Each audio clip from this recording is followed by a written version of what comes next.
Welcome to Every New Day. This is ENDtv News with a shockwave. And today we talk about Tulsi Gabbard and Russiagate, as well as later on covering Ukraine corruption. So today we're looking closely at a major narrative, Tulsi Gabbard's claim that Russiagate wasn't about truth, but a calculated, politicized plot to take down Donald Trump, while blaming Russia. Stick around as we unpack the allegations, examine what Tulsi Gabbard said and has presented, the evidence, and review what others are saying and reporting in regards to this story. Firstly, what is Russiagate? Well, for those not familiar, it was a mainstream narrative of Russian interference in the 2016 elections via hacking and disinformation, and the prolonged investigations from Mueller, the Senate and House Intel committees that followed. Despite evidence of disinformation campaigns, no proof emerged that Russia tampered with vote counts.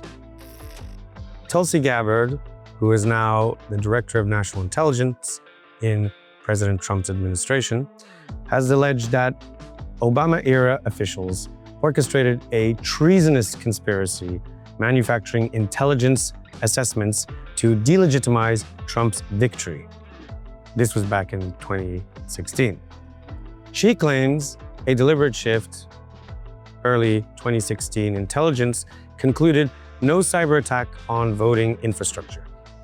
But a January 2017 assessment reversed the narrative, a narrative she says was engineered. At a recent White House press briefing, Gabbard announced submitting these declassified documents to the Department of Justice for potential prosecution. What does the record show? Well, multiple bipartisan investigations, including Senate and House Intel reports and Special Counsel Mueller's inquiry, confirmed Russia's intent to influence the 2016 elections, but found no evidence that vote counts were altered. Factcheck.org reviewed Gabbard's claims and found that they rely on a misunderstanding.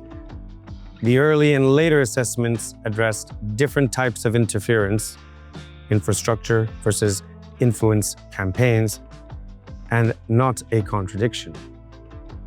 CBS News reported that while Gabbard framed the January 2017 assessment as manufactured, critics warned her declassified report could compromise intelligence sources and methods without changing the core intelligence consensus.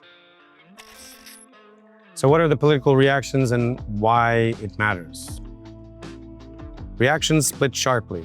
Republican leaders like Senator Lindsey Graham and Representative Rick Crawford called for special counsel investigations, supporting Gabbard's allegations.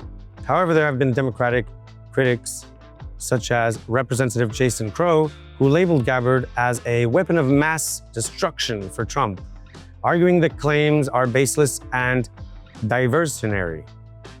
Former President Obama's office vehemently rejected the allegations as outrageous and emphasized long-standing bipartisan agreement that Russia interfered, but did not tamper with vote totals. The Department of Justice has formed a strike force to review Gabbard's referrals, marking a rare escalation.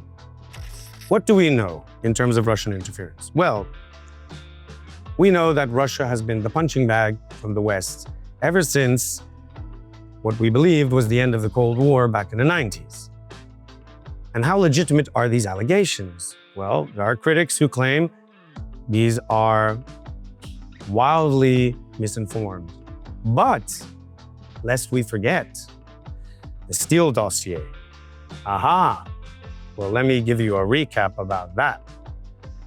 The Steele dossier was a series of memos written in 2016 by ex-British spy Christopher Steele, alleging that Donald Trump had deep ties to Russia and was compromised by Russian intelligence. It was funded by Hillary Clinton's 2016 campaign and the Democratic National Committee, or the DNC, funneled through opposition research firm Fusion GPS and law firm Perkins Coie. Key points of this misconduct and the promotion of it. James Comey, then FBI director, briefed President-elect Trump on the most salacious parts of the dossier in January 2017 and later leaked details to the media, giving the document a veneer of legitimacy despite knowing it was unverified. As for Democratic leaders, including Adam Schiff and Nancy Pelosi, they frequently cited the dossier in media appearances and committee hearings to imply Trump was under Russian influence. John Brennan, former CIA director, and James Clapper, former DNI, also referenced the dossier as credible intelligence in public and classified briefings, despite lacking verification. The FBI used the dossier to obtain FISA warrants to surveil Trump aide Carter Page, even though it was later revealed that the FBI withheld contradictory evidence from the FISA court. The DOJ Inspector General's 2019 report concluded the FBI's reliance on the Steele dossier was a serious failure of procedure and integrity. Where have we heard that one before? With 17 significant errors or omissions in the FISA process. Additionally, the dossier's main source, Igor Danchenko, admitted that much of the content was based on hearsay, speculation, and bar talk, not verifiable intelligence. What is the bottom line? Well, the Clinton campaign, top Democratic leaders, and senior intelligence officials like James Comey promoted the Steele dossier as credible, despite major internal doubts and a lack of corroboration. It became a central pillar of the Russiagate narrative, later exposed as unfounded and politically driven, contributing to false claims, illegal surveillance, and lasting damage to public trust. So, what Tulsi Gabbard is suggesting and presenting right now isn't too far off, given the case of the Steele dossier. So was Russiagate a legitimate probe into foreign meddling, or a media and intel-engineered political weapon? Tulsi Gabbard says it was the latter, and major sources are now covering these claims. Whether you see her case as courageous or conspiratorial, the implications for public trust and democratic oversight are serious. And this is just the start, because now we're going to talk about something else: Ukraine's anti-corruption crisis and the EU pressure on Zelensky and his U-turn. We're going to cover the major political flashpoint, the collapse and revival of Ukraine's anti-corruption institutions.